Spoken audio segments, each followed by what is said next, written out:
They told us Katt Williams was crazy. They said he lost his mind. But what if everything he's been warning us about for over a decade was real? I've been in show business since I was 14, and I've heard the stories of what happens, and I've seen these kinds of things play out in front of me. One comedian walked away from $100 million because he saw the trap. I wasn't crazy, but it's incredibly stressful. Yeah. And I feel like in a lot of instances, I was deliberately being put through stress. Another comedian exposed the so-called secret society on live television. I'm here tonight to blow the lid off it, to be the whistleblower. I'm sick and tired of the secrets and the lies. It is the secret symbol of the Illuminati. And now the same names keep coming up. Oprah, Ellen, Didi, Weinstein, Epstein. All connected, all protected. But here's what nobody is connecting. Katt Williams warned us about all of them. Years before the arrests, years before the scandals, years before the bodies started dropping, and Hollywood tried to destroy him for it. This is the story they don't want you to hear. For years, the entertainment industry dismissed Katt Williams as erratic, unstable, a washed-up comedian who couldn't stay out of trouble. But here's the thing about Katt Williams. Every single thing he said about Hollywood's dark underbelly has aged like prophecy. He talked about Diddy before the federal raids. He talked about gatekeepers controlling black entertainers before anyone else would touch that subject.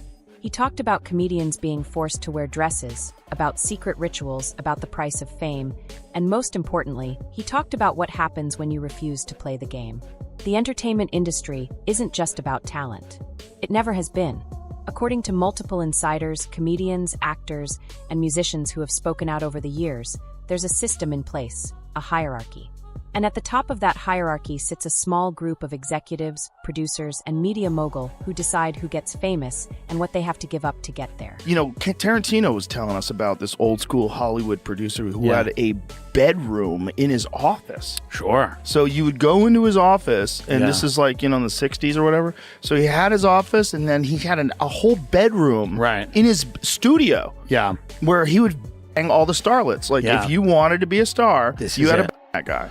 Which is just the deal with the devil that has always been that business. Did you catch that? The deal with the devil.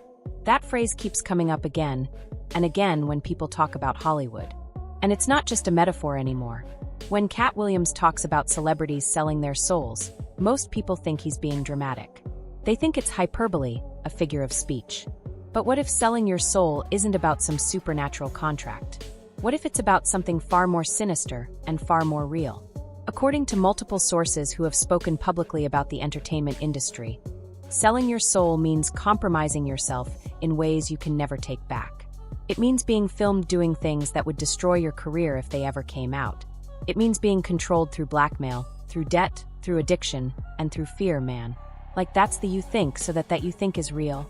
So, well, man. Like that's you think so that you think is real. So well, yeah, not only that, I think that there's sacrifices going on every day in Los Angeles. Now, Roger Avery isn't some random conspiracy theorist. This is an Academy Award-winning screenwriter, the man who co-wrote Pulp Fiction, and he's on the Joe Rogan Experience casually discussing sacrifices happening in Los Angeles. When the interviewer pressed in on names, listen to what he said. I don't want to say. I don't want to say names because I don't want to get sued, and I don't want to be dead. Let that sink in. An Oscar winner is afraid to name names because he doesn't want to end up dead. This is Hollywood in 2024. This is the industry that makes your favorite movies and TV shows. And the people at the top, they operate with complete impunity. Now let's talk about someone Katt Williams has referenced multiple times. Someone who positions herself as the moral compass of American media. Someone who built an empire on empowerment and positivity. Oprah Winfrey. Here's what's strange about Oprah. Every single major predator exposed in the last decade. She knew them. She worked with them. She promoted them. Harvey Weinstein. Oprah was photographed with him dozens of times. She called him a friend. When you have been part of the problem for decades, but suddenly they all think you are the solution. That was singer Seal calling out Oprah directly after the Weinstein scandal broke. He posted a meme of Oprah kissing Harvey Weinstein with that caption, and he followed it up with, "Oh, I forgot, that's right. You'd heard the rumors, but you had no idea he was actually serially seeing young starry-eyed actresses, my bad." The sarcasm is dripping because everyone in Hollywood knew. And Oprah, she was at the center of it all. But it gets worse. Jeffrey Epstein. Oprah's been photographed with him too. Did he? She hosted him on her show multiple times, promoted his brand, celebrated his success. Insane. He makes R. Kelly look like a decent guy. Yeah. It's so crazy. It is crazy. And meanwhile, the guy was like hanging out with Oprah, hanging out with Obama. Jay-Z, everyone. See the pattern? Every time a powerful predator gets exposed, Oprah's face is somewhere in the photo gallery. But somehow she always manages to position herself as part of the solution rather than part of the problem. Katt Williams has been pointing this out for years. He's talked about the gatekeepers in the Black entertainment community. He's talked about how certain people control access to success. And when you look at who controls the narrative in Black media, who decides which comedians get specials, which actors get roles, which stories get told, the same names keep coming up. Now, let's shift to another name Katt Williams has referenced. Ellen DeGeneres. For 2 decades, Ellen was the face of daytime television. The dancing, the celebrity dames, the feel-good interviews, America's sweetheart. But behind the scenes, a very different picture was emerging. In 2020, reports started surfacing about a toxic workplace at The Ellen Show. Employees described an environment of fear, intimidation, and harassment. But that was just the beginning. What really raised eyebrows was what happened to Stephen Twitch Boss. Twitch was Ellen's DJ, co-host, and executive producer. He stayed with the show for almost 8 years, right until it ended in 2022. By all accounts, he was successful, beloved, and at the peak of his career. Then on December 13, 2022, Stephen Twitch Boss took his life. He was 40.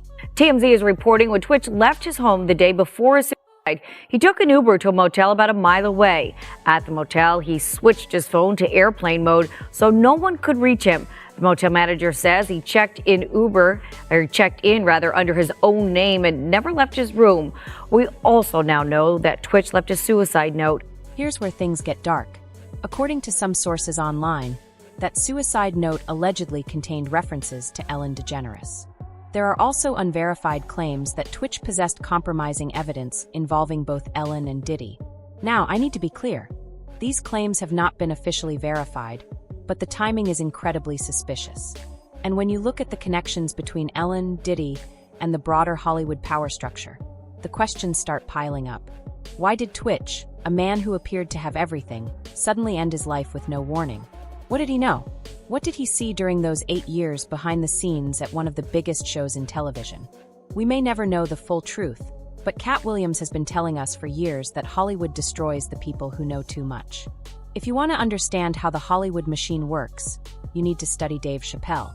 In 2005, Dave was offered $50 million to continue Chappelle's show. This was the hottest show on television. Dave was at the absolute peak of his career, and he walked away. Not just from the money. He literally fled the country, went to Africa, and when he came back, the media tried to paint him as mentally unstable. But Dave knew exactly what he was doing. I've been in show business since I was 14, and I've heard the stories of what happens, and I've seen these kinds of things play out in front of me. Okay. When you say you heard the stories, what do you mean? What stories? I mean, you see before, look, Mariah Carey made a $100 million deal, and 3 months later, she's all of a sudden mysteriously crazy. Or Martin Lawrence punches through and he's waving a gun on the street screaming, they're trying to kill me. Dave saw the pattern. Whenever a Black entertainer reaches a certain level of success, whenever they're about to cross over to the next plateau, suddenly they're crazy. Suddenly they're having a breakdown. Suddenly, the media turns on them, and Dave understood why. I wasn't crazy, but it's incredibly stressful. Yeah. And I felt like in a lot of instances, I was deliberately being put through stress. Deliberately put through stress by who? By the same people offering him $50 million. Dave explained his decision using an analogy that's become legendary. So they put a lump of salt in a hole, and they wait for the baboon. The baboon comes, sticks his hand in the hole, grabs the salt makes his hand bigger, and he's trapped, he can't get his hand out. Now, if he's smart, all he does is let go of the salt. Baboon doesn't want to let go of the salt. Salt is the money, the fame, the celebrity. And once you grab it, once you take what they're offering, you're trapped. They own you. Dave Chappelle saw the trap, and he let go of the salt. But here's the part that connects directly to Oprah. When Dave walked away from all that money, Oprah brought him on her show, and instead of trying to understand his perspective, instead of asking about the pressure and manipulation he experienced, she questioned his sanity. So much bigger than money, though, Dave. It's so much bigger than money. Oh, no, it was big.